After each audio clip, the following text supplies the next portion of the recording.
em maio vai fazer um ano que eu mudei para lá.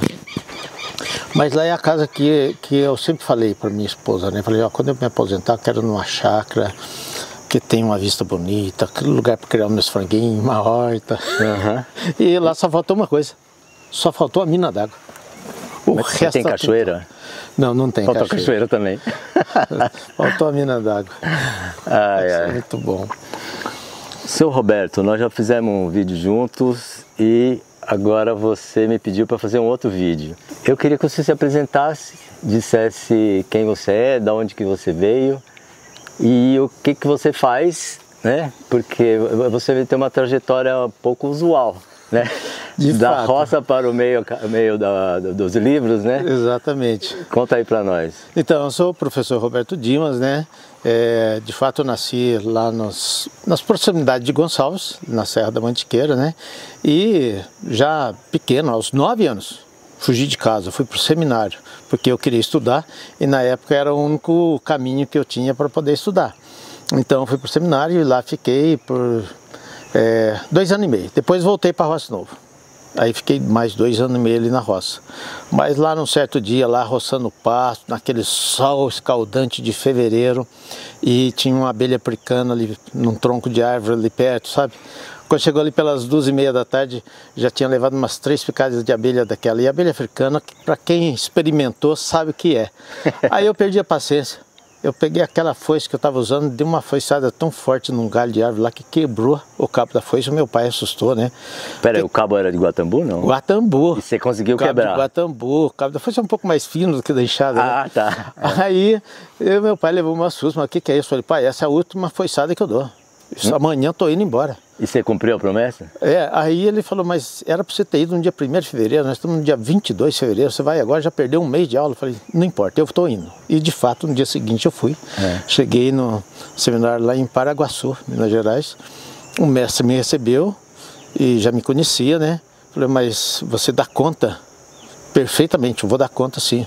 Mas você tinha que grau de instrução? 4 anos primário? Eu tinha o 4º ano, eu tinha começado a 5ª série, parei na metade, depois lá voltei. Parou para ajudar o pai?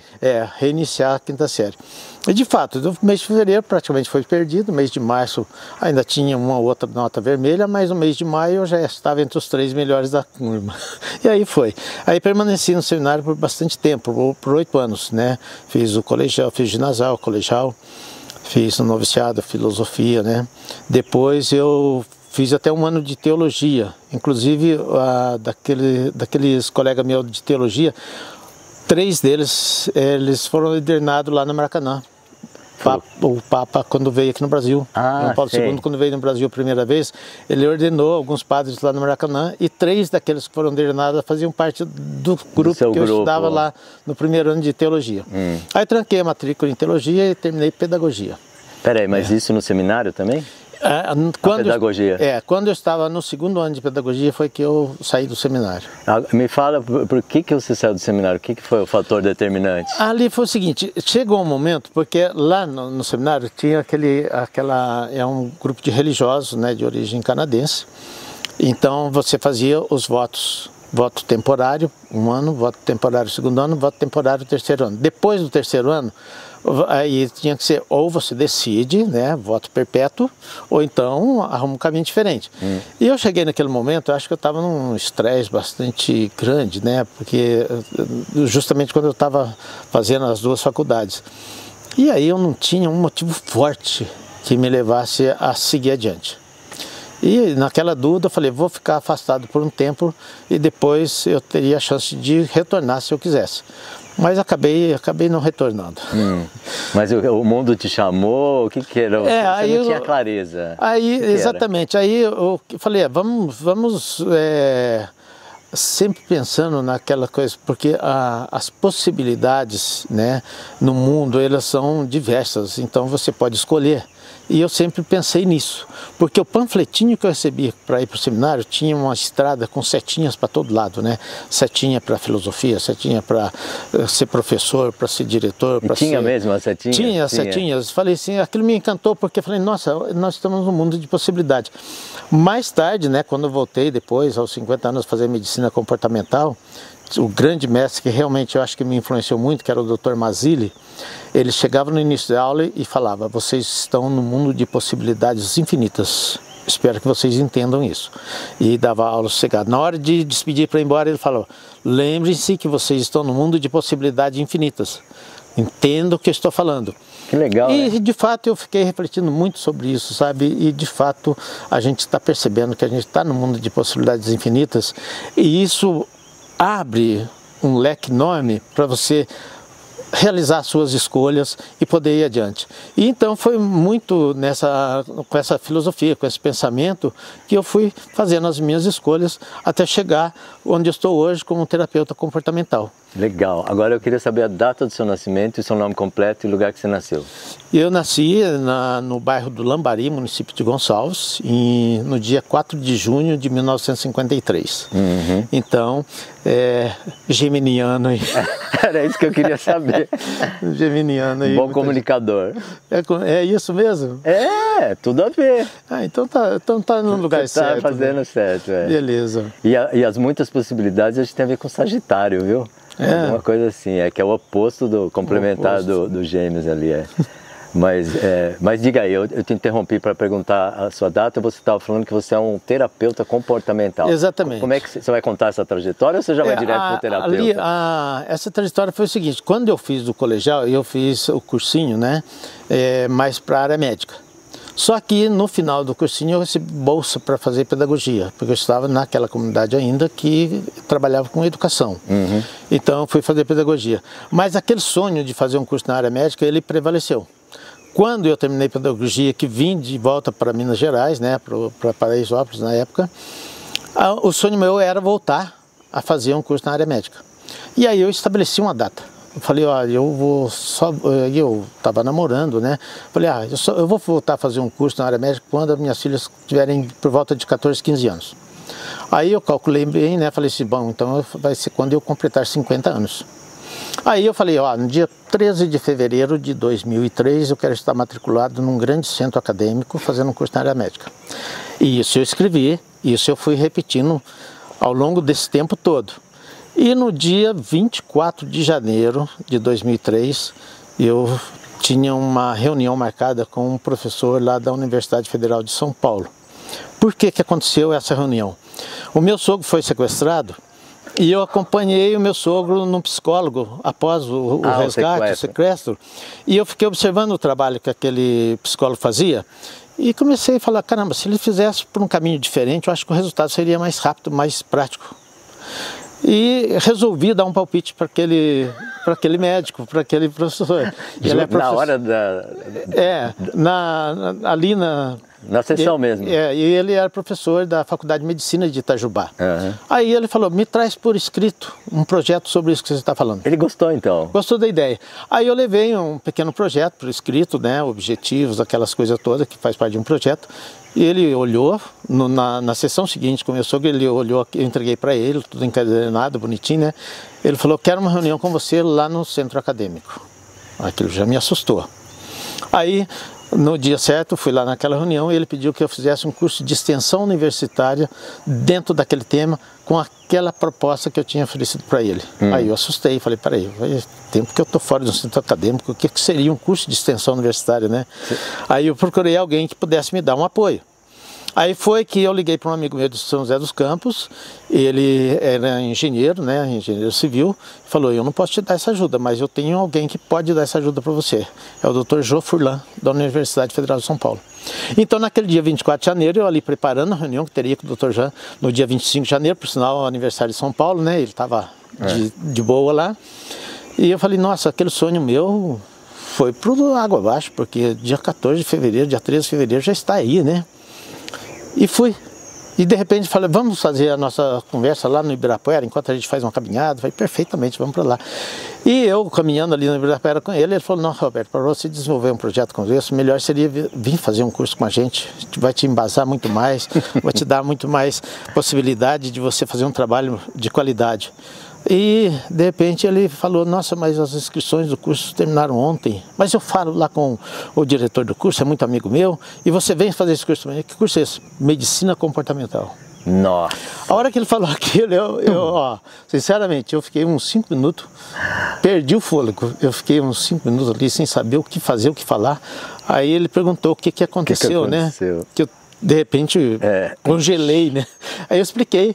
Falei, não, você vai fazer uma entrevista com o Dr. José Roberto Leite, que é o PhD, que trouxe medicina comportamental para o Brasil, e lá dos Estados Unidos, né?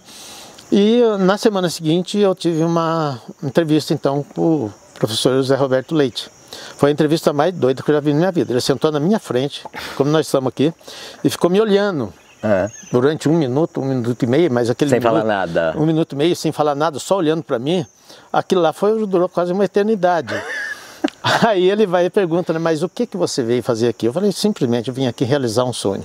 Aí ele me cumprimentou, seja bem-vindo, você é o primeiro professor a fazer medicina comportamental. Porque até então, eu fiz parte da 3ª turma de medicina comportamental no Brasil. As turmas anteriores eram de psicólogos, médicos, dentistas, que aprendiam aquelas técnicas que iam servir no seu trabalho do dia a dia. E eu então fui o primeiro educador, né, a fazer medicina comportamental. Eu até me considero o primeiro educador comportamental do Brasil, de fato, porque fui o primeiro a fazer esse curso, sabe? E foi um curso que realmente foi um divisor de água na minha vida. Mas vamos explicar para o povo que está assistindo o que seria a medicina comportamental? Você pode ser rapidamente. A medicina comportamental é um curso multidisciplinar, onde você vai aprender muito de neurofisiologia, para você conhecer o corpo humano, como que ele funciona e tudo mais. Ali também tinha um módulo de neurociência, módulo de neurolinguística, meditação, farmacologia, meditação. Mas assim, abrangendo as técnicas orientais de meditação, toda. A professora Elisa, que era a nossa mestra ali, ela fez curso lá no Nepal, algum lugar para lá. Pode ser. E ela, era a meditação transcendental. Ah, era essa, tá. E foi muito interessante, porque quando ela começou a falar de meditação e tal, aquilo me causou estranheza. Estranheza, ao mesmo tempo surpresa. Por quê? Quando ela falou o que era meditar, eu falei, peraí, meu pai me ensinou isso. Meu pai me ensinou isso, então... E de fato, para mim, aquele curso foi uma maravilha, porque eu já sabia. Tanto é que no dia que o professor resolveu fazer um teste para saber se a gente realmente aprendeu a técnica de relaxamento e tudo mais, e essa prova foi num aparelho ligado ao aparelho de biofeedback. Eletrodos aqui na fronte, eletrodos no braço, tal.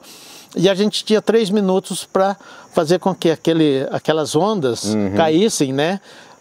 Mais próximo do zero. Então, quando ligava assim, as pessoas estavam ali na faixa de 15 até 0, estavam na faixa 14, 13, 12, né? E quando me ligaram, eu já tinha respirado um pouco, e o que aconteceu? Eu já estava com 11. Em 3 minutos, em 2 minutos eu já tinha batido o recorde. Já estava abaixo de 8, o recorde era 8, eu já estava abaixo de 8. E aí o pessoal começou a fazer piada, eu quebrei o estado, mas foi recorde. Aí ele explicou por quê. Porque eu já tinha a prática de meditação desde lá da minha infância. Então você vai explicar isso aí, o que seu pai te falou na sua infância? O meu pai, até no outro vídeo que nós fizemos, eu já falei, ele tinha um hábito assim de levar a gente para a beira do córrego e falou, vocês vão ficar observando esses guaruzinhos aqui. O que acontece quando você fixa o bichinho nadando ali? Você esquece o resto do mundo. O que é a meditação? É você dispersar aquela onda de pensamento, aquele fluxo de pensamento que a gente tem, porque a gente tem em média 50, 60 mil pensamentos por dia, né? Então, como é que você faz para se livrar desse fluxo enorme de pensamento? É se concentrando em uma única coisa. E ali era fácil. E à tardezinha também, meu pai deitava na grama com a gente. Era um lugar bonito como esse, lá nas encostas das montanhas. E ficava observando nuvens, observando uma andorinha. Quando chovia, ficava observando as gotas de água correndo no fio. Então essa era uma forma de você esquecer as preocupações, esquecer aquelas perturbações, eu diria, né? E ficar simplesmente ali relaxado, observando aquelas coisas. Isso é meditação. Sim. Você imagina qual seria o intuito do seu pai? Ele expressava ao propor isso para vocês? O meu pai, hoje, né, a lembrança que a gente tem tudo, a gente pensa que o meu pai era muito sábio nesse sentido, né, era uma pessoa muito calma, uma pessoa assim, bastante empoderada, que falava pouco, mas assim, ele sempre queria que a gente fosse alguém que progredisse na vida. Isso aí ele sempre deixou claro. Tanto é que a gente morava na roça e ele assinava 2 jornais lá no início dos anos 60, no final dos anos 50. Quais que eram os jornais, você lembra? Era Semana Religiosa e Lar Católico. Então, de 15 em 15 dias ele ia para Paraisópolis, um amigo dele lá que recebia os jornais, e ele ia lá de 15 em 15 dias, pegava e vinha. E eu estava de devorava prontidão, tudo. ali perto do jornal, nem sabia ler, mas tinha os quadrinhos. Os quadrinhos eram os quadrinhos do Visconde de Sabugosa, os personagens do Monteiro Lobato. Era? Né? E aqueles quadrinhos foram as primeiras coisas que me atraíram, assim, num jornal, num livro, sabe? Então eu fiquei curioso, e é ali que o meu pai começou a me incentivar a ler, a estudar, a gostar disso, sabe? Então, o meu pai, nesse sentido, ele deu uma base muito grande, não só para mim, mas para o meu irmão também, que você já entrevistou lá, que faz as coisas como antigamente, né? Então, isso foi muito bom.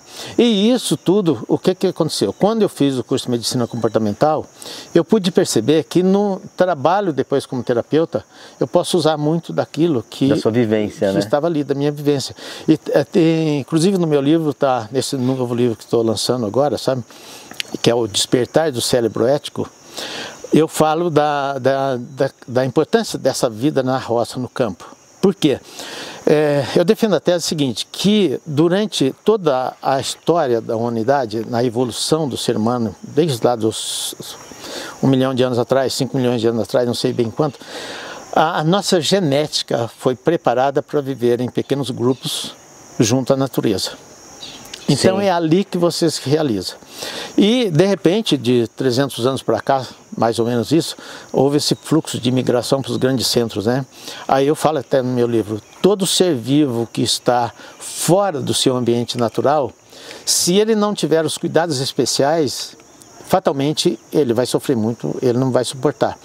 E o que acontece hoje é isso. Por que hoje, você até saiu na revista Veja há pouco tempo, né, que 86% dos brasileiros têm algum transtorno mental. O que acontece? Eles estão nos grandes centros sem os cuidados especiais, que é os cuidados de alimentação, segurança, educação, transporte, moradia, tudo isso. A maioria não tem isso. Então eles não estão tendo aqueles cuidados especiais. Então a tendência é enlouquecer. É realmente ter transtorno mental.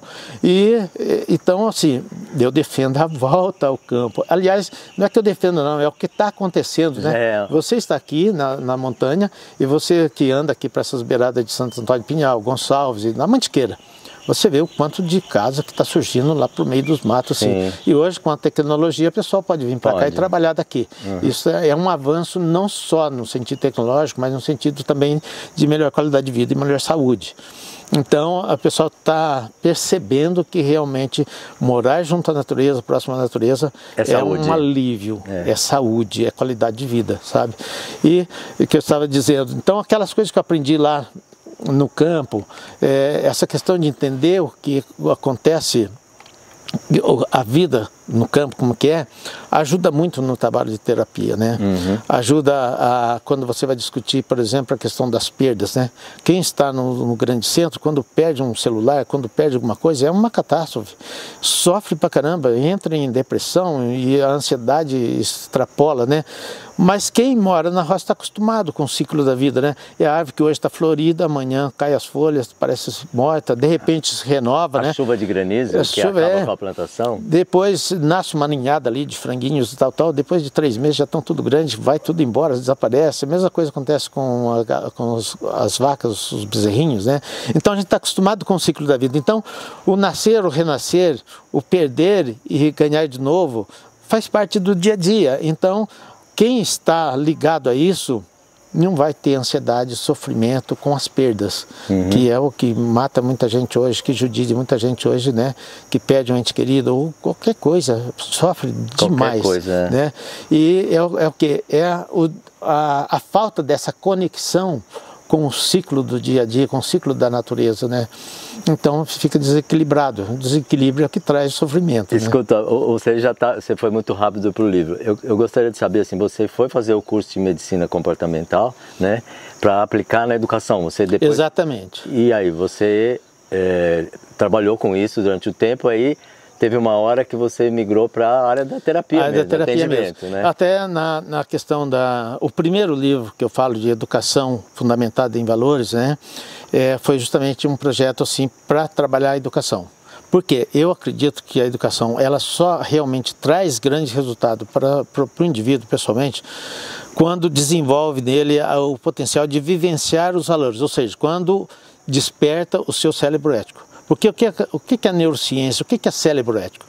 A neurociência descobriu que a gente no córtex pré-frontal, no córtex que tem uma região que ela, cada vez que você vivencia um valor, o afeto, a ousadia, a persistência, a organização, esses valores, aquela região do cérebro é ativada. Então descobriu-se que existe o cérebro ético. E eu creio, né, que a educação ela só realmente concretiza a sua função quando ela desperta o cérebro ético. Se for uma educação só informativa, não vai chegar a lugar nenhum. Se for uma educação muito técnica, também não vai chegar a nenhum.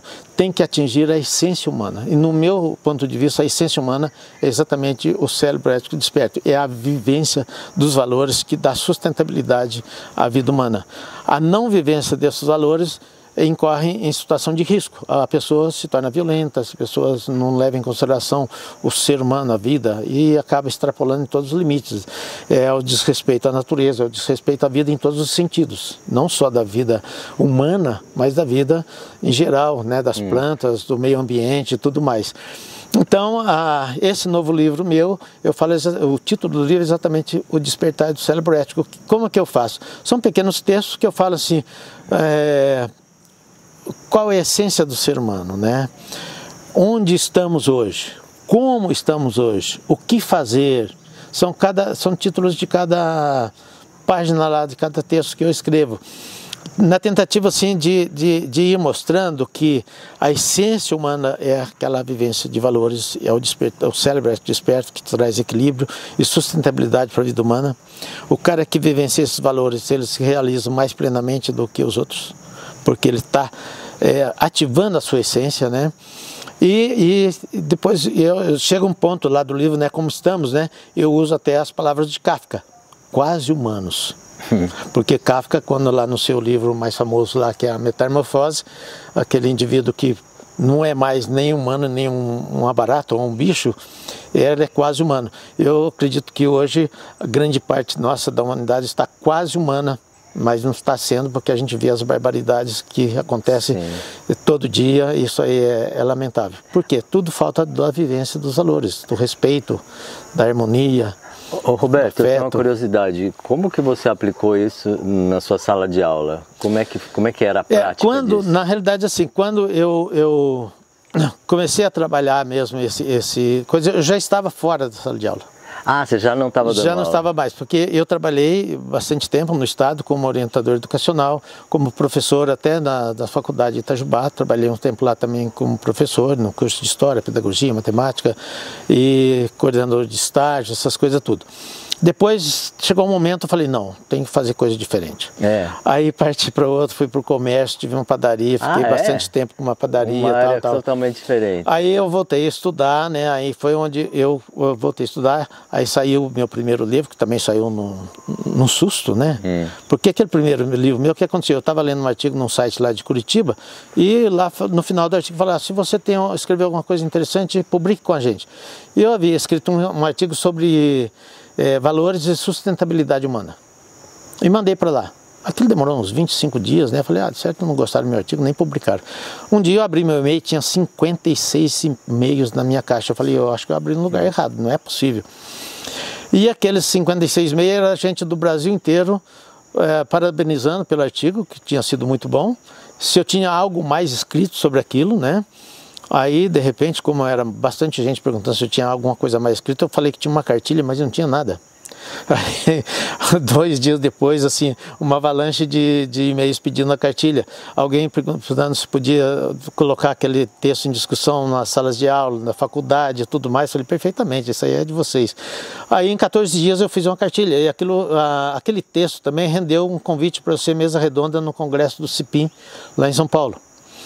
Aí eu assustei, porque a palestrante que estaria comigo naquela mesa redonda era a Regina Miglioli, E é uma palestrante internacional, um doutorado aqui, doutorado ali, sabe? Eu pensei, bom, eu sou aqui da Mantiqueira, não conheço ninguém, ninguém me conhece, vou lá, vou dar minha palestra, ponho a viola no saco, seja o que Deus quiser. Mas eu fui surpreendido, porque primeiro aquela palestrante já me deu os parabéns, falando que não imaginava que no Brasil tinha alguém discutindo o tema na profundidade que eu coloquei. Falei, caramba, ela me assustou. Em seguida teve um professor, né, na saída, que me parou também e perguntou quem tinha sido meu grande mestre, o que tinha mais me influenciado naquela fala, e eu até falei que foi o Dr. Mazili, né? Aí ele falou assim, ele se declarou, era professor de filosofia da USP, do núcleo naipe, lá da filosofia, e ele me disse que eu estava um passo à frente deles, né? Caramba, aquilo lá me deixou realmente assim, assustado. Falei, caramba, eu achei que viesse aqui, eu ia falar besteira, eu nem ia dar confiança, de repente, dois grandes especialistas me elogiando, e me convidou, inclusive, para trabalhar na USP. Aí eu fiquei tão entusiasmado que levei minha cartilha para o João Furlan, que é o meu mestre, que me convidou para fazer medicina comportamental, que foi meu professor lá em medicina comportamental, né?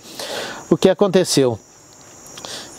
3 dias depois ele me liga pedindo para eu voltar para São Paulo. Aí eu voltei lá e falou, quem tem uma cartilha de 42 páginas tem um livro de 100.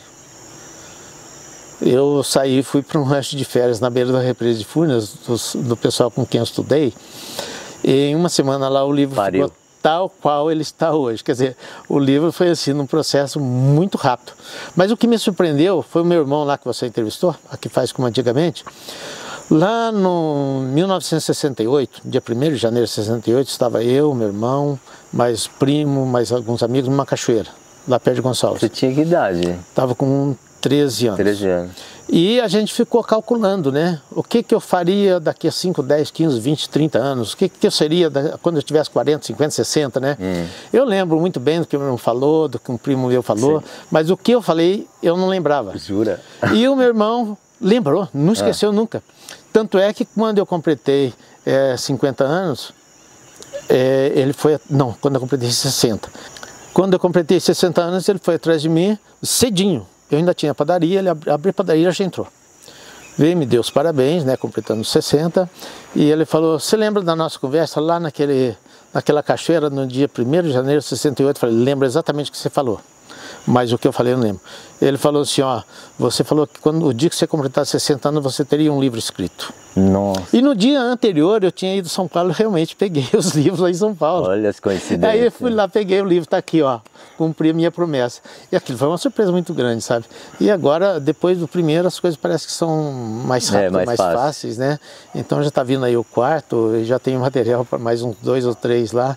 Mas assim, eu tô selecionando aquilo que vai mais nessa linha de autoconhecimento, naquela linha que traz esse equilíbrio para a pessoa ter uma vida mais equilibrada, mais uma qualidade de vida superior, sabe? Então, esse livro que eu comecei a escrever essa semana, que inclusive foi em decorrência de um papo que nós tivemos de poucos minutos, já está lá com a introdução feita, já está lá com o capítulo feito, já está lá os títulos dos 8 capítulos, tudo perfeitinho.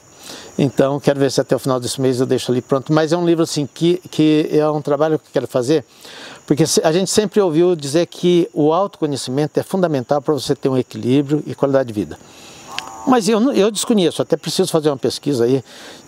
Parece que eu não conheço ninguém que deu o passo a passo para que você realmente chegue a um autoconhecimento mais preciso, para que você saiba se gerenciar melhor. E é o que estou me propondo a fazer. Dar um passo a passo para que você tenha noção realmente do que fazer, se conhecer para ter um equilíbrio e qualidade de vida. Então é um desafio bastante grande, mas eu acho que é possível pelas observações que eu tenho feito no cotidiano, pelas conversas que eu tenho tido com pacientes, sabe? Com conversas que eu tive com pessoas que tem problemas de saúde mental na família, sabe? E isso vai me embasando. E mais de tudo é da conversa com as pessoas. Eu gosto de sair para a roça, conversar com as pessoas mais idosas também, assim, porque o papo sempre é muito agradável, é muito gostoso, e não tem uma vez que não aprenda alguma coisa. Então, você sabe disso, você está lá, é o seu campo, é aquilo que você faz, e realmente isso é fantástico. E isso dá uma certa tranquilidade para a gente, sabe? De poder ter esse diálogo, o que falta muito hoje, né? falta muito hoje, eu vou falar nesse livro, né? Porque as pessoas hoje, elas estão desconectadas das outras pessoas e isso é triste. Ô Roberto, você sabe o que eu me dei conta, assim, desse trabalho que eu faço? De uma certa maneira, ele é aquela conversa que era tida à noite ao lado do fogão de lenha. Exato. Que não tinha televisão, não tinha rádio também, né? E aí o mais velho, né, aquela pessoa que tinha alguma coisa a transmitir, ela estava ali falando. Estava ali. E estava todo mundo bebendo daquilo. Exato, né? Eu me lembro, ali a gente sentava na tapa do fogão lá, meu pai estava ali. Estava ali conversando com a gente, contando história, falando de coisas. Ali era uma janela para o mundo. Exatamente. E eu lembro também, a gente ia para casa da minha avó. Ali era bastante gente, né? Na casa da avó sempre bastante gente. E aquela convivência ali era muito rica. O meu avô era cobra no violão. Eu não esqueço nunca, ele tocava aquelas valsas brasileiras no violão de uma certa maneira que era impressionante, porque ele é autodidata em violão, né? E até tios meus hoje a minha sobrinha hoje é expert em instrumentos musicais, e os meus sobrinhos estão também, né? Então, tem muito disso hoje, mas aquela convivência realmente faz uma falta danada hoje. Eu acho que aquilo lá é tudo. Hoje eu tento com o meu netinho, né, a estar ali junto dele, conversando, desafiando, levando para caminhar no mato, essas coisas tudo. Por quê? Porque agora que ele já vai completar 4 anos essa semana agora, dia 8 ele completa 4 anos. Então é o momento certo da gente realmente ensinar alguma coisa que vai ficar para a vida dele. Então é um momento que eu desafio muito a fazer coisa meia louca, porque aquilo eu sei que aquilo lá vai ficar gravado. Ele vai lembrar do vô, aquele vô meio louco, né? Ele me chama de vovô Jararaco. Jararaco? Olha, agora você vai explicar por que eles chamam de jararaco. Eu não sei o que foi a conversa o dia, né, que saiu essa expressão, vovô jararaco. Jararaco não é uma palavra muito positiva não, né? Tem um pejorativo, não tem? Porque a cobra jararaca, né, então. é a mais perigosa aqui da nossa Serra da Mantiqueira, né, a mais terrível, né? Então, jararaca não é realmente um termo muito interessante. Mas assim, eu comecei a brincar com ele usando essa expressão e de repente ele começou a me chamar vovô Jararaco. Às vezes ele está brincando com suas coisinhas ali, com seus carrinhos ali e tal. Vovô Jararaco, vovô Jararaco. É divertido, mas assim, eu procuro brincar com ele, desafiá-lo. Né? Legal. Nós fomos para a beira do mato, lá aqueles capim braquiária alto assim, né? Vamos caminhar no mato. Ele foi, andava, caía, escorregava, enroscava no capim, caía, levantava e tal. A hora que saiu na grama bonita, vovô, mato não, eu quero rua. Falei. Mas 2 minutos depois eu levei para o pomar para ele panhar laranja, né? Achei de mato de novo e panhava laranja, fazia força, caía, rolava. Mas que isso, essa vivência, essa troca de experiência ali, eu com esse neto, eu sei que isso grava na mente dele, assim. E desafio muito, desafio mesmo ele fazer coisa louca, porque eu sei que isso traz resultado lá na frente. Aquilo vai ficar ali, porque o dia que ele tiver alguma dificuldade, ele vai lembrar do vovô Jararaco e de repente eu tenho a esperança que ele, com base naquilo que eu desafio e ensino para ele, lá na frente ele possa resolver algum problema, possa enfrentar alguma dificuldade. Ô Roberto, e a parte de atendimento, como é que começou isso aí? Aí, olha, foi tudo meio no susto também. Eu tinha minha padaria, ao lado tinha um supermercado. E um dia uma menina dentro do supermercado teve um acesso de pânico. E aí me chamaram, Roberto, vem cá. Aí eu peguei aquela menina, coloquei no meu carro, falei, vou levá-la para o hospital. Mas ela estava consciente e tudo? Tava. Mas assim, tava zonza, né? Porque quase caiu mesmo. Aí chegamos no hospital, era noite já, e a médica estava fazendo um parto, então não tinha ninguém para atender, só a plantonista. Aí, naquele momento, eu fiquei com ela conversando ali. E fui explicando para ela o que era o pânico, né? Aquela descarga de adrenalina e tudo mais que acelera o pensamento. Ensinei para ela que a técnica de respiração profunda você que retorna ao equilíbrio, porque o que acontece? Quando você respira profundamente, a oxigenação queima aquele excesso de adrenalina e outros hormônios que estão ali provocando aquele pânico, né? E ela volta ao equilíbrio. E aquela menina nunca mais teve isso. Aí apareceu uma que... Peraí, mas só com essa conversa? Só ali eu explicando a técnica. Você praticou a respiração ali com ela? Praticamos ali durante uns 10 minutos ali, eu acompanhando passo a passo a respiração, e ela fazendo e eu explicando detalhadamente como é que é. Depois eu dei por escrito para ela a técnica, nunca mais teve esse problema. Aí em seguida apareceu uma outra, que o pai morreu com um raio. Peraí, apareceu como assim? Não, eu tinha padaria. Aparece, e de repente assim, na ela chegou lá, né? Com a mãe e com uma dificuldade até de falar, tremia, sabe? E perguntou se, ela falou assim, olha, você cuidou de uma amiga, já tinha referência, uma amiga da minha amiga, que tinha pânico. E ela está bem, não teve mais problema de pânico. Aí eu fui conversar com ela, mas ela não conseguia nem falar. Aí é porque eu usei até da hipnose para que ela se acalmasse. E o que aconteceu? Isso foi numa terça-feira. Eu mostrei um vídeo lá que eu mostro o que acontece no organismo da gente, né? Aquela descarga de peptídeos, de hormônios que aceleram o pensamento e tudo mais. Aí eu ensinei a técnica para ela e falei para ela voltar na quinta-feira. E na quinta-feira, às 4 da tarde, o horário que eu marquei para ela, estava ameaçando um temporal, trovejando tudo. Eu falei, ela não vem, porque se esconde até dentro do armário quando está trovejando. De repente chegou, sem ninguém, ela sozinha. Aí, para mim, foi uma grande surpresa, sabe? Uma grande surpresa mesmo. Ela falou, não, eu estou bem. Eu entendi o que é o pânico. Ah, é? E com a técnica que você me ensinou, eu estou superando. Eu falei, maravilha. Aí eu dei por escrito realmente para ela tudo aquilo que ela deveria fazer. Aí tinha marcado uma terceira sessão, ela ligou para mim, olha, não vou porque eu estou bem e eu já estou voltando ao trabalho, depois de 8 meses afastado da fábrica. Você já tinha tido a prática antes desses dois casos, não? Como não, que era? Não, na verdade esses dois casos foram os dois primeiros casos realmente que eu resolvi. Quer dizer, a vida te cobrou. E aquilo, aí eu me animei com aquilo, sabe? Eu me animei e depois apareceu uma menina que tinha autoflagelamento. E quando eu fiz o curso de medicina... Tudo em Paraisópolis? Tinha o curso meu de medicina comportamental, o meu mestre lá, o Dr. José Roberto Leite, ele falou que esses casos de autoflagelamento são sempre complicados, não é fácil de curar.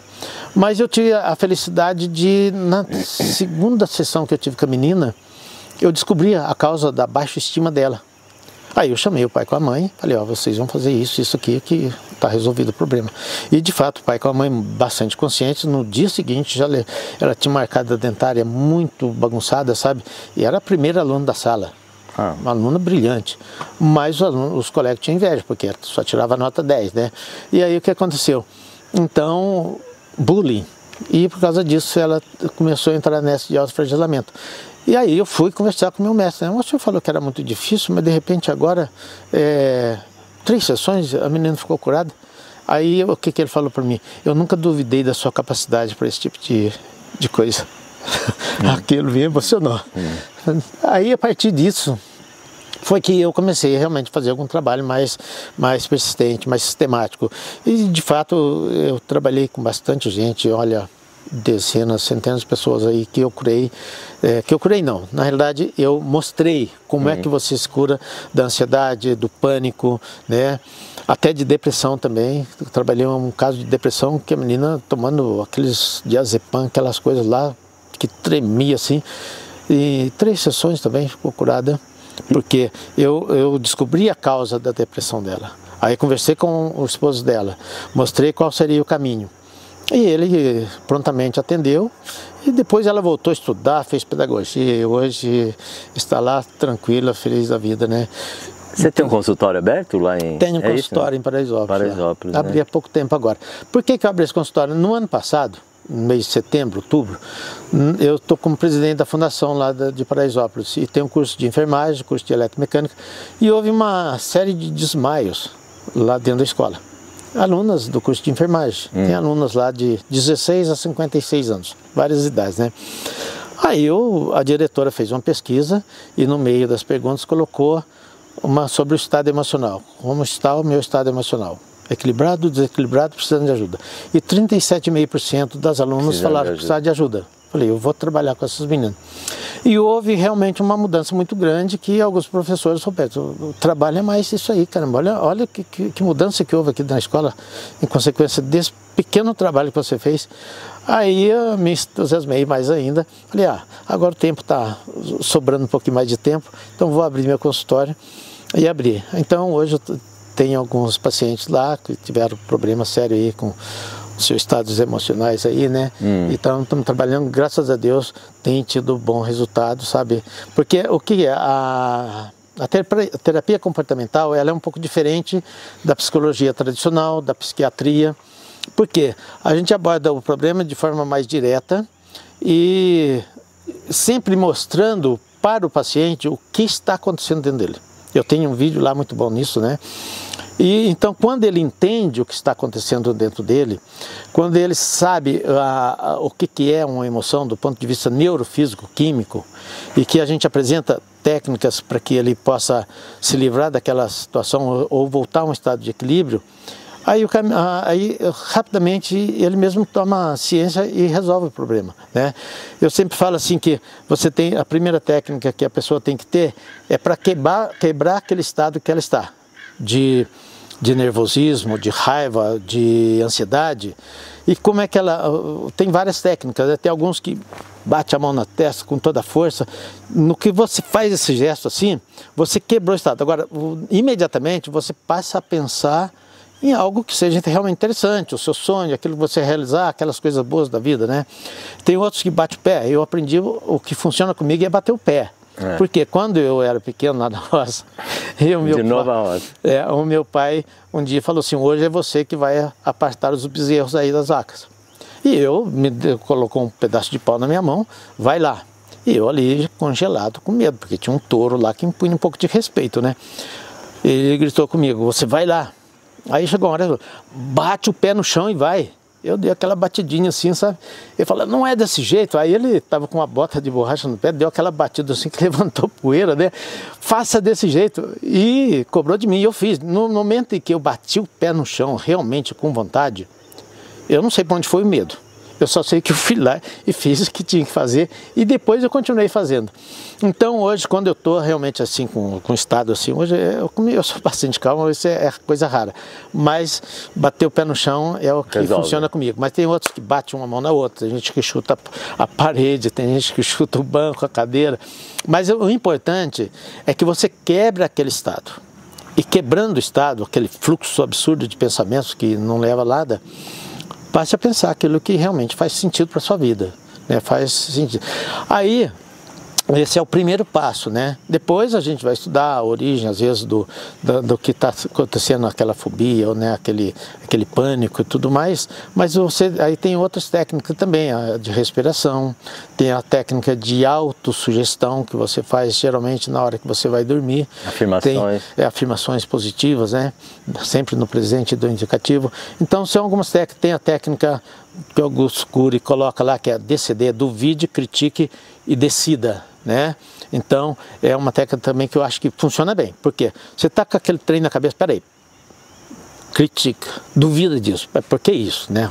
Peraí, por que isso? Depois você critica, olha, pode ser diferente. E se você tem na sua mente que o mundo é de possibilidades infinitas, né? Pode ser muito diferente. E aí passa determina um rumo a seguir, a pensar e a fazer.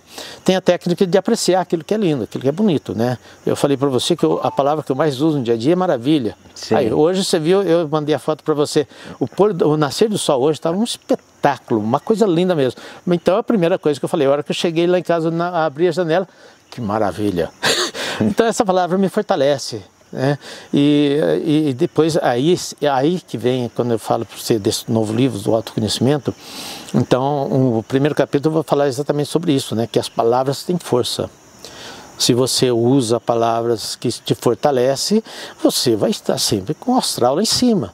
Se você usa palavras que são destruidoras, você vai para baixo, a ansiedade vai te atacar, não tem como, né? A depressão vai tomar conta de você. Eu não sei se eu contei. Eu fiz uma entrevista com uma senhora que é depressiva, já há uns 8, 10 anos. Falei 22 minutos com aquela senhora. Durante 22 minutos, ela não disse uma expressão, uma palavra que fosse fortalecedora, que fosse animadora. E é uma pessoa que não tem motivo para ficar pensando lá embaixo, porque é aposentada, tem chácara, tem casa de aluguel, os filhos estão brilhando naquilo que estão fazendo, os netos também, só tem maravilha. mas só olha para o lado errado, caramba, aí é triste. Então eu vejo que hoje, grande parte das pessoas que estão com ansiedade e depressão é consequência do mau uso das palavras, do mau uso das expressões. E eu vou sugerir nesse livro como que ele faz para identificar se ele está no caminho certo ou não. Legal. Vai ter uma página lá que vai ser especificamente para isso. Você vai... Olha, é fácil hoje, sabe? Você olha o que você escreveu no WhatsApp nos últimos 2 dias. Uhum. E você vê quantas expressões positivas você colocou ali e quantas negativas. Vai ter no livro isso, é sugestão para você fazer? Vai ter. Inclusive, eu tive olhando no WhatsApp aqui de uma paciente minha, né? Em 3 falas dela, tinham 5 expressões negativas. 3 falas, 5 expressões negativas. Meu Deus do céu. Tem razão de você estar assim. Então vamos mudar. Vamos mudar. O Anthony Robbins tem um livro dele lá, O Poder Sem Limites. Não sei se é no Poder Sem Limites ou Desperta o Gigante Interior, que é uma obra dele, que ele tem páginas assim, com palavras fortalecedoras de um lado, enfraquecedoras, e do lado oposto as palavras fortalecedoras, para você fazer a troca. É um exercício que você demora um pouco às vezes a ter início, mas depois ele deslancha tranquilamente. Quando você seleciona algumas coisas que podem trazer força para a sua vida, equilíbrio para a sua vida, caramba, você resolveu o seu problema de ansiedade, você preparou o caminho para não entrar na depressão. Então, tudo está dentro da gente, o poder está aqui dentro. O poder está dentro de cada um. Agora, saber fazer uso disso é que é triste. Por quê? Porque a nossa educação não ensina isso. A minha proposta de educação sustentável é exatamente essa. Você aprender coisa que te traz equilíbrio para que você não entre nessa. Mas no último capítulo desse livro eu vou colocar uma coisa lá. Que existe uma máquina, um sistema que trabalha 24 horas por dia para que você não seja o líder de você mesmo, não ter essa autonomia, para que você não tenha a sua autonomia e principalmente para que você não tenha saúde. Por quê?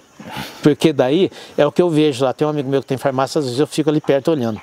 O cara sai da farmácia parecendo que saiu do supermercado, com aquele monte de sacola. O salário do coitado aposentado fica tudo ali. Caramba, você tem o poder de chegar lá na terceira idade, na velhice, sem precisar de tanto remédio, cara. Isso é sério, isso está dentro de cada pessoa, mas ela precisa entender, ela precisa descobrir, ela precisa buscar quem traz essa luz. E eu vejo a terapia comportamental como um grande instrumento de fazer isso, de mostrar para a pessoa o que é que levou àquela perturbação. E para aquelas que não chegaram a esse ponto, como é que ela faz para não chegar? Também venha conversar com a gente, que a gente vai mostrar o que é necessário. E os meus livros vão girar em torno dessas coisas. Ô Roberto, você lia esses livros motivacionais antigamente, quando você era mais jovem e tal? Porque todo o seu discurso livro motivacional, com, olha, eu li muito pouco. É? Muito pouco mesmo. Eu li 2 livros do Anthony Robbins. Eu acho que nesse sentido motivacional foi só ele. Mas eu lia muito, sabe o quê? Quem? Biografia das pessoas famosas. Ah, é? Por que aquele cara de repente chegou onde chegou? Lá, quando eu estava na 6ª série, 7ª série, eu aprendi a ler biografia de homens famosos. Por que de repente... Me fala um aí que você gostou muito. Eu li o Hemingway. Você parece um pouquinho com o Hemingway. Rockefeller, esses caras aí, sabe? Depois também eu gostava muito de ler, né? O Prêmio Nobel de Literatura eu peguei lá de 1901 e fui até 1990. Eu lia todos e teve livro que eu sentava na cadeira enquanto não terminava a última parte, eu não levantava dali. Porque assim, a leitura é fundamental. A informação é fundamental. O que acontece hoje? Hoje você tem informação na ponta do dedo, mas ninguém faz. Ninguém utiliza, faz com ela, né? Ninguém aprendeu a ir buscar. Aliás, o outro capítulo do meu livro é exatamente esse. O pessoal não vai comprar o livro. A qualidade das informações. Onde você está buscando sua informação? São em bons livros, bons filmes? Tem gente que bruta no grupo do Zap. Mas o grupo do Zap, se for pessoas maduras, pessoas daquele tipo que você gosta de entrevistar, que eu gosto de conversar, que tem uma experiência de vida, né, que tem sabedoria, caramba, é isso que você tem que buscar. Pessoa está conectado Mas com pessoas que tem... Você tem grupo assim? Tenho meus amigos lá da roça, eu estou sempre lá, sabe? Então, e às vezes eu busco na internet alguns que eu percebo que tem ali realmente conteúdo, que tem, né? Você vai lá, você pega lá o Dr. João Furlan, por exemplo, uma pessoa que tem uma experiência vasta, ele é médico, neurocirurgião, tudo que teve experiência terrível aí no trabalho dele, né? E conseguiu ter sucesso na vida, tudo mais. Então, pessoas desse tipo. Tem livro dele que é interessante, que mostra como certas pessoas que fizeram história no Brasil recentemente chegaram até lá, né? Ele coloca lá Ronivon, coloca ali o da publicidade lá, o Guanais, né? Então, é assim, ele mostra assim, como que essas pessoas de repente chegaram lá, né? Então, isso é informação importante. Então, agora, se você fica só em um grupo de pessoas que só fala bebedeira, só fala merda e tal, como é que você vai crescer? Como é que você vai ter a informação que você precisa para ter qualidade de vida? Para ter equilíbrio emocional? É difícil.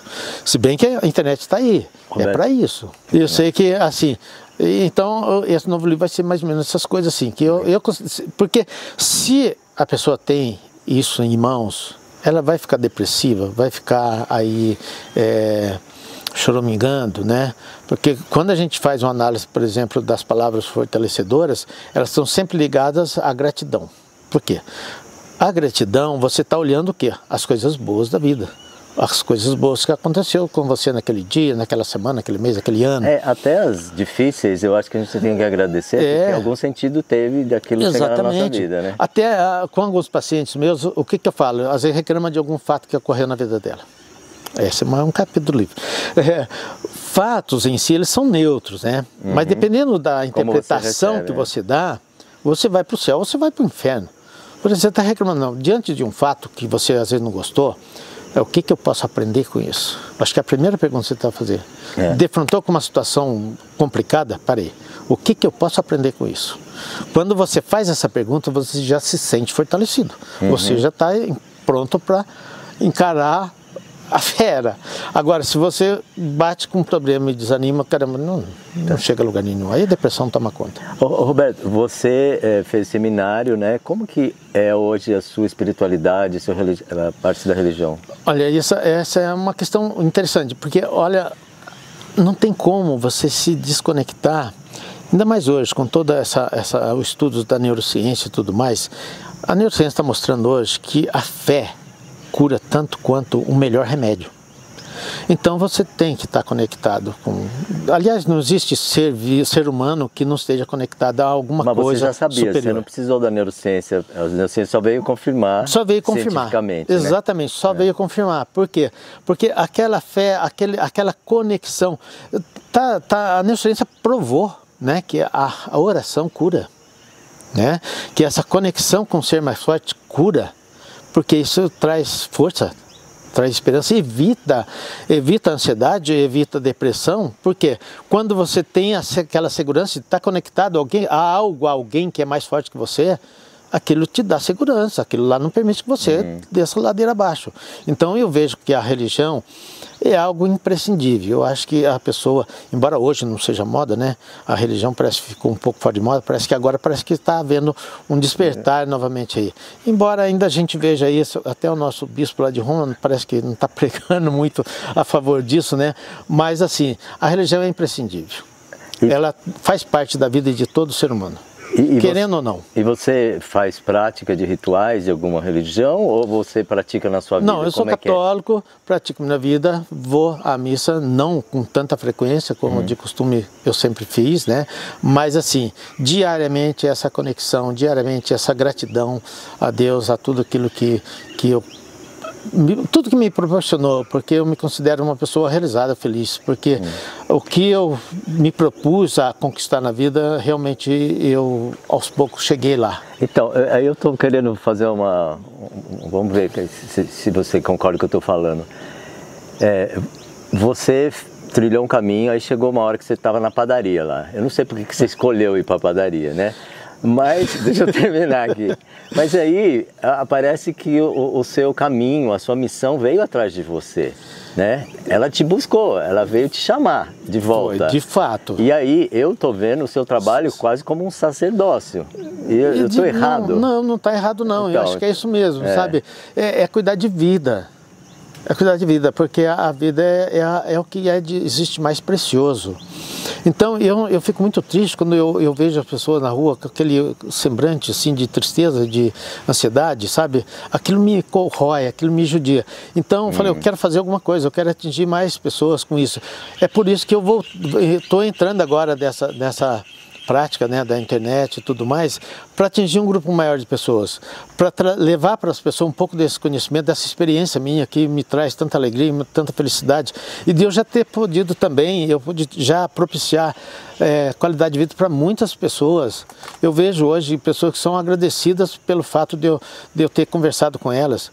Tem um caso que é emblemático, o cara estava trancado, 34 anos, trancado num quarto há 14 dias. E de repente a mãe dele pediu para que eu conversasse com ele e o irmão dele conseguiu trazer até mim e a gente conversou. 34 anos? 34 anos ele tinha. Aí eu mostrei para ele estava com pânico. Eu mostrei para ele o que era o pânico. E o que aconteceu? E marquei um outro papo com ele daí a 5 dias e ele não apareceu.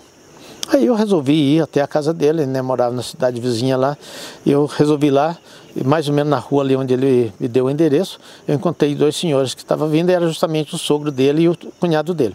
Aí eu falei, fulano está em casa? Eu falei, não, ele foi lá em Paraisópolis, conversou com ele, no outro dia cedo ele pegou a moto, foi trabalhar, está trabalhando, né? Mas isso não é tudo. Há poucos dias, agora no final do ano, eu encontrei com ele numa chácara que ele tem ali perto de Gonçalves, porque ele herdou um pedaço de terra do pai dele, construiu uma casa, plantou abacate, jabuticaba, uma série de coisas ali. E ele quando viu que era eu, ele fez eu parar o carro e parou. Olha, Roberto, eu estou agradecendo aqui o fato de você ter conversado comigo, porque já era para eu estar nos quintos dos infernos. Eu ia botar corda no pescoço no outro dia se não tivesse falado com você. E olha para você ver, olha a minha chácara, que coisa mais linda. Olha aí a minha casa, entra ali para a gente tomar um café. Quer dizer, tem coisa que paga uma coisa dessa. Quer dizer, o cara estava lá e tinha planejado meter a corda no pescoço e de repente ele vai e fala que se não fosse aquela conversa comigo, eu já estaria nos quintos dos infernos. Ele tinha um jeito bastante interessante, a fala dele, sabe, meio paradão assim. Mas aquilo me comoveu muito, sabe, aquilo me comoveu demais. E falou, caramba, é isso que eu tenho que fazer. Ô Roberto, e você acha que é o que você faz, ou é como você faz, o que você faz que faz diferença? Porque é muito rápido, né, esse seu tratamento. Exato, eu sei lá se é o como.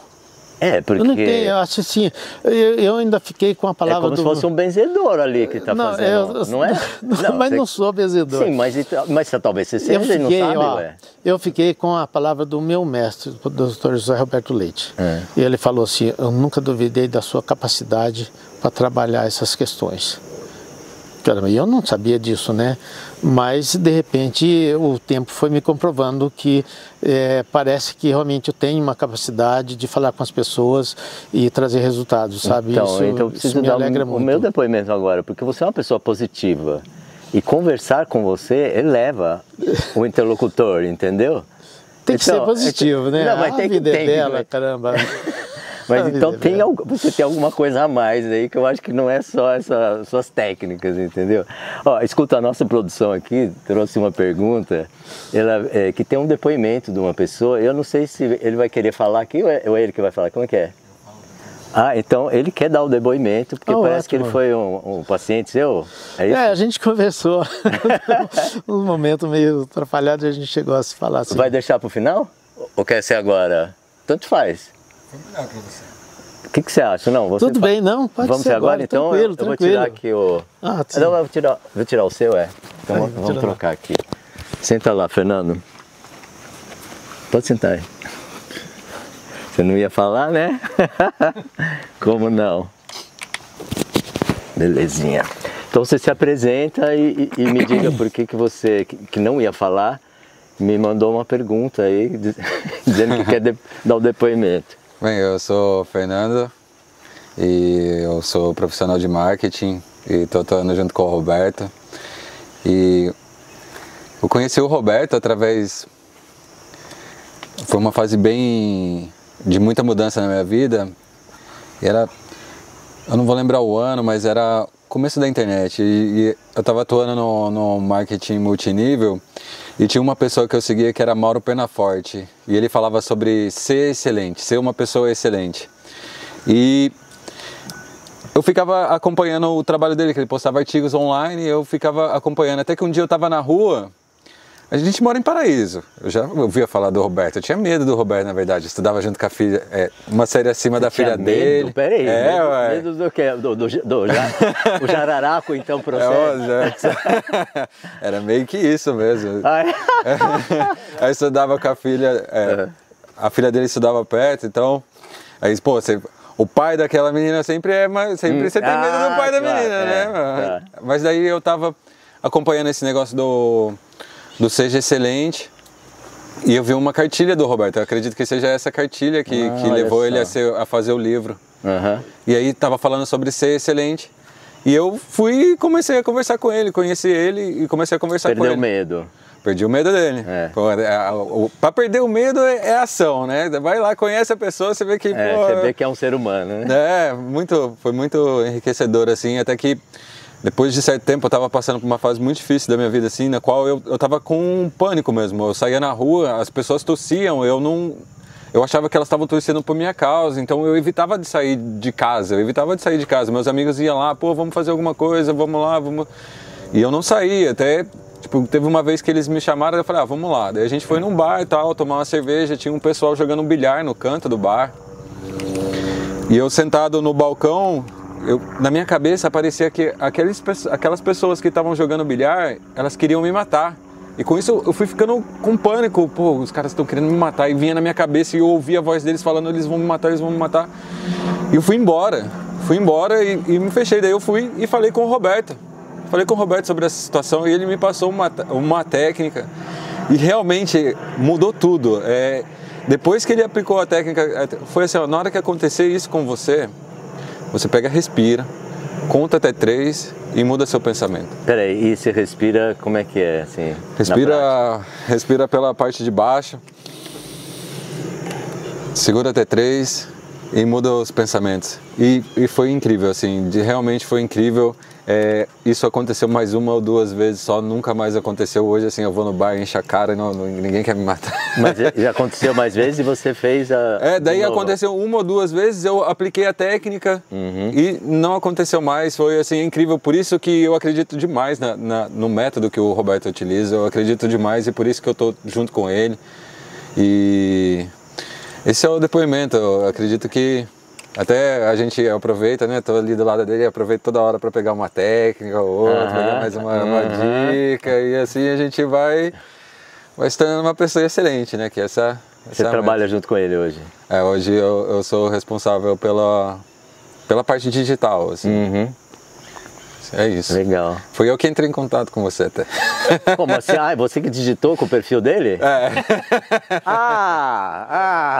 Eu assisti lá, eu falei, nossa, Chico Abelha, incrível o trabalho dele, vamos falar com ele. Que a gente está trabalhando agora, que dia 4 de abril, quinta-feira, vai ter um evento online com o Roberto, que ele vai mandar a chave.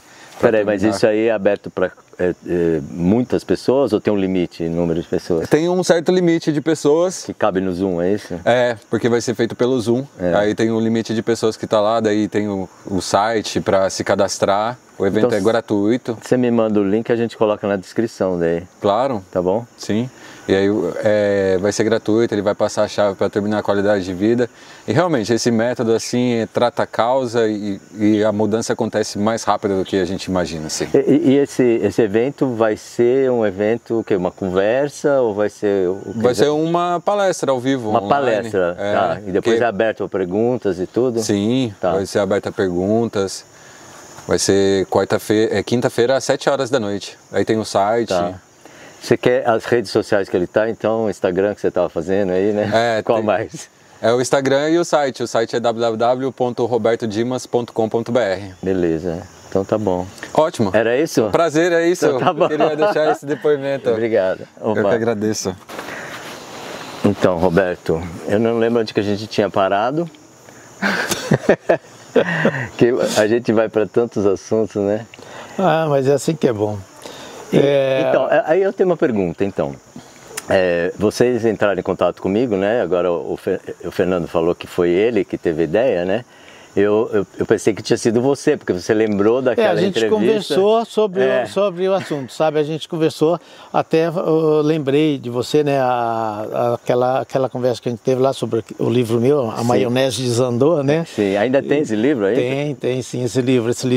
Você acredita que depois daquela live teve livro que foi para a Espanha, para os Estados Unidos, para Portugal? Porque teve gente lá que acompanha você. Sim, e aí gostaram e se interessaram pelo livro. Aqui em casa tem uma que era do Canadá, que veio, tá morando aqui agora. Morando não, tá passando uns dias aqui. Que assistia lá, por causa que assistia o vídeo, tá aqui. Vai você ver, então. Isso é muito interessante. É muito bacana, né? Isso é muito... Uma coisa que eu acho linda no mundo de hoje é isso. Essa facilidade de você estar conectado com o mundo todo, sabe? É um risco, né? Porque a lacração, né? Como é que é? Lacrar e cancelar. Né? Lacrar e cancelar está dentro do jogo. Mas aí, Chico... Mas eu acho que a gente atrás, viu? Isso que eu vejo, sim. A gente viu há poucos dias, né, a menina que suicidou em consequência da lacração, do cancelamento e tudo mais. Então, para esses jovens, principalmente, que estão aí na internet, né, eu acho que conhecer um pouco com certeza, de tudo isso, conhecer a si mesmo, saber se gerenciar nesse momento de cancelamento é fundamental. E é possível. Claro. Então, eu gostaria muito que esses jovens que ficam hoje deprimidos e realmente em situação terrível, em consequência não só da lacração, mas do cancelamento. Caramba, a gente tem aí aquelas técnicas, aqueles mecanismos que podem ajudar demais para que elas não sofram nesse momento. E isso aí é um risco muito grande, e eu fico triste de ver, né? Aquilo me chocou muito, o fato daquela menina 20 e poucos anos ali perder a vida por consequência de uma situação dessa. Não faça isso. Quem passar por uma situação como essa, procure gente, procure pessoas que podem orientar. Não entre em desespero, converse com outras pessoas, abra o jogo, porque senão é terrível. Eu sei que hoje está difícil, as pessoas não têm mais conexão com quem realmente pode ajudar. Isso tá meio devagar, a maioria não tem isso, mas tem que buscar isso. Eu acho que é um conselho que eu dou. Todo jovem que está aí na internet todo dia, faça conexão com alguém que tenha a capacidade de uma hora de sufoco poder ser o apoio. Roberto, você me falou uma coisa agora que me fez retornar lá àquele panfleto do seminário, que as possibilidades são infinitas. São infinitas. E eu acho que hoje, mais do que de qualquer outro tempo, né, sem dúvida, as possibilidades são infinitas. São infinitas. E isso pode gerar uma angústia na pessoa. E agora, o que eu vou fazer, né? Então, mas aí, olha bem. Você encarou positivamente. Exatamente. O fato de eu me convencer, né? O Dr. Mazili me convenceu e eu entendi bem o que ele falava.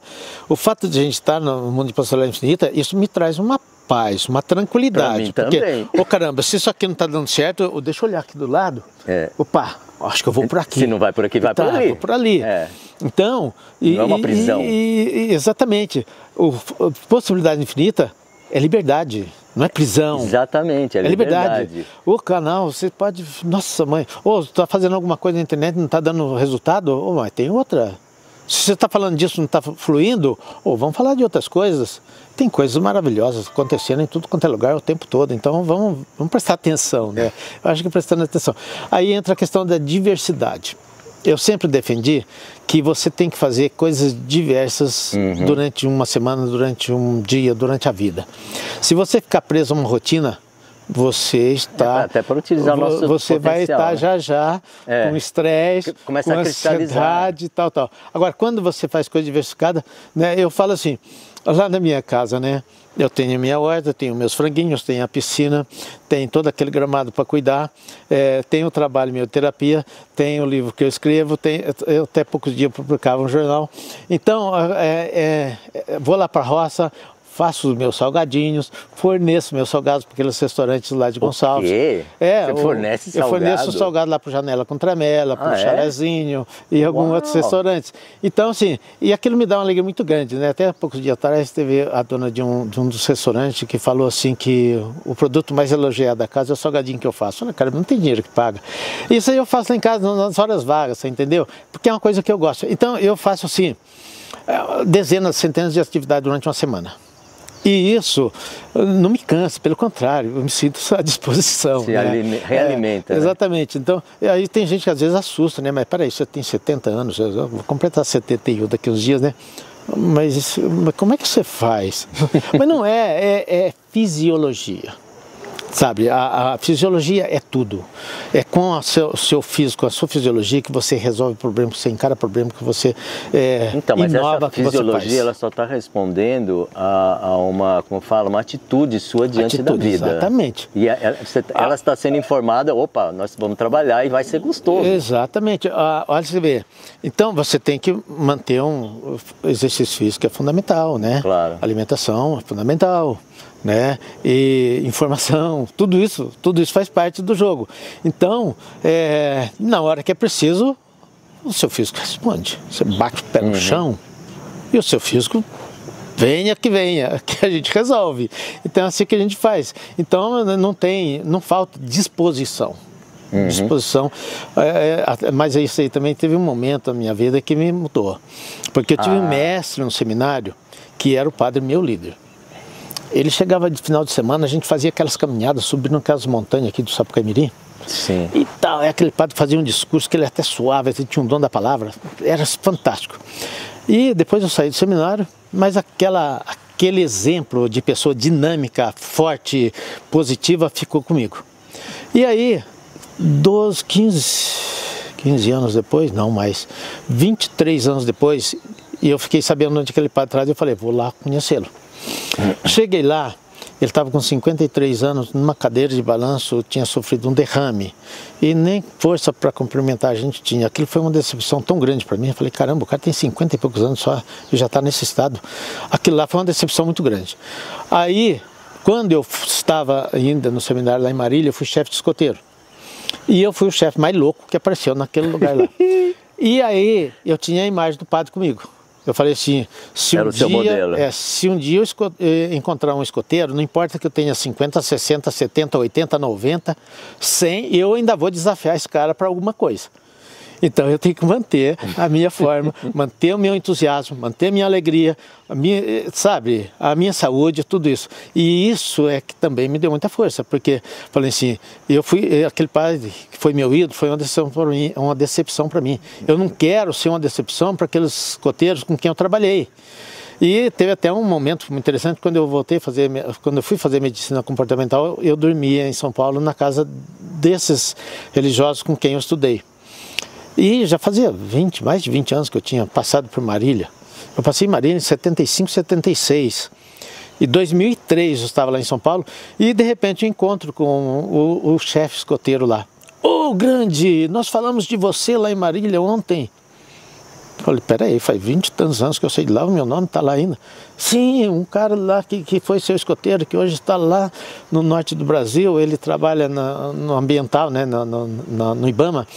E ele mandou um e-mail lá, agradecendo o colégio, agradecendo a liderança do professor Roberto, que foi o chefe dele escoteiro, e que hoje ele faz muita coisa em decorrência daquelas aventuras, daquelas loucuras que a gente aprontou, sabe? Caramba, aquele ano não tem coisa melhor do mundo. 20 e tantos anos depois que eu saí lá, passei por aquele colégio, eles estão falando de mim. Isso é maravilhoso, sabe? Então, mas o que é? É essa questão de você ter na sua mente, na sua fisiologia, que manter a forma, a disposição, o entusiasmo é fundamental. E é justamente a disposição, o entusiasmo, a vontade de viver, tudo isso que cura. Isso cura qualquer depressão, isso cura ansiedade, isso cura estresse. Aliás, o estresse passa longe, né? Isso aí. Passa longe. O estresse passa longe. Eu acho que a gente podia terminar com essa fala última sua aí. Mas se você quiser dizer mais alguma coisa, tudo bem. Eu só queria saber onde que as pessoas podem encontrar os livros, se porventura se estiver interessado em comprar. E se você quer passar o seu telefone ou tem algum outro meio de chegar a você que não seja... Hoje nós estamos aí com esse trabalho, né, na internet, então lá tem o site, lá tem, no Instagram também, tem os caminhos, está tudo ali. Então quem interessar no livro pode fazer o pedido por ali, que a gente dá um jeito. Vamos publicar, né, online também esses livros. Ah, vai ter online, vai ter as duas versões. Exatamente, para que tenha mais pessoas tenham acesso a esse livro. Né? Sorteio no seu... Aí é verdade, no dia 4, né, na nossa... Vai ter um sorteio. Vai ter o sorteio dos livros. Então, para quem se inscrever ali, tá concorrendo lá os 2 primeiros livros meus, né, autografado, tudo mais, com a dedicatória e tudo mais. Então, vai ter... E nesse primeiro livro meu tem essas técnicas, entendeu? Para você se cuidar melhor. Seriam ferramentas para você usar exatamente. Com você mesmo, né? Exatamente. Não precisa ter acompanhamento do profissional. É um livro que parece ser simples, porque são textos pequenos, mas de uma densidade incrível, muita coisa séria ali, sabe? Então acho que vale a pena você ter na mão esse livro aí. E depois também, quem tem um livro, tiver alguma dúvida, estamos lá no Instagram, estamos lá na internet. Você responde ou é ele que responde? As coisas... Agora eu vou ficar desconfiado. Não, tem coisa, a gente está junto, sabe? Junto. Tem coisas que eu tenho certeza que ele pode responder, mas aquelas quando coisas ele assim... tem alguma... Exatamente, aí eu respondo, isso aí a gente está aqui para isso, sabe? O sonho meu é ver mais pessoas positivas, mais pessoas alegres e menos pessoas sofrendo, menos pessoas com ansiedade, depressão, essas coisas, sabe? Como seria bonito a gente ter um mundo com pessoas alegres, com pessoas positivas, com pessoas exercendo a gratidão, vivenciando os valores que realmente tornam a pessoa feliz, que eu considero o afeto, né? O meu livro está lá, você tem que dar pelo menos 6 abraços por dia. Cada abraço tem que durar pelo menos 16 segundos. É a coisa 16? 16 segundos. Mas esse número é cabalístico, veio de onde? Não, 16 segundos é que 16... É um tempo longo, 16 segundos, que a gente está acostumado. Parece que é longo, mas não é. Mas sabe por que 16 segundos? Porque nesse pedaço de tempo, os seus neurônios começam a produzir aqueles hormônios que fortalecem o seu sistema imunológico, que traz felicidade, que traz energia, que fortalece a sua fisiologia, né? Então, é por isso que é importante 16 segundos. Mas, infelizmente, depois da pandemia, principalmente, você vai dar um abraço à pessoa, a pessoa parece que quer correr de você, caramba, não sei o que acontece, é triste isso. Tem pessoas que recusam um abraço. Gente, ninguém vive sem afeto. Afeto é o primeiro valor que cresceu na evolução do ser humano. Sem o afeto, a humanidade não estaria aqui hoje. O afeto é o primeiro valor que está ali, a hora que a criança nasce. O carinho, o abraço, né, o aconchego do colo. Então, ninguém vive sem isso. Às vezes tem gente que está aí hoje deprimida, mas por quê? Porque não expressa a sua afetividade. Ou tem medo, ou não aprendeu, sei lá por quê, mas é muito triste. Isso leva muita gente a ter hoje uma qualidade de vida triste. Isso é terrível, eu fico triste de ver isso, sabe? Então, gostaria realmente, para finalizar, né, de ver a nossa humanidade mais alegre, mais feliz, vivenciando os valores, né, que são a base de tudo, que são aqueles requisitos que traz harmonia, que traz equilíbrio, porque a sustentabilidade depende do equilíbrio. E o que provoca o equilíbrio no ser humano é a vivência dos valores. Fora isso, ele está desequilibrado, e desequilibrado ele não é sustentável, ele é quase humano. Isso é muito triste.